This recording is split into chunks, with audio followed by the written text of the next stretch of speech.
તો પાટણથી મહત્વના સમાચાર સામે આવી રહ્યા છે। પાટણમાં સતત બીજા દિવસે મેઘમહેર યથાવત।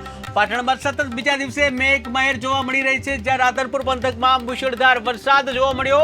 આ સાથે અનેક સોસાયટીઓમાં માર્ગ ઉપર પાણી ભરાઈ ગયા છે, ત્યારે ગ્રામ્ય વિસ્તારમાં પણ પવન સાથે ધોધમાર વરસાદ થયો છે કે જ્યાં વરસાદ વરસતા ખેડૂતોની ચિંતામાં વધારો થયો છે, ત્યારે જગતના તાતને પાક નિષ્ફળ જવાની ભીતિ સેવાઈ રહી છે।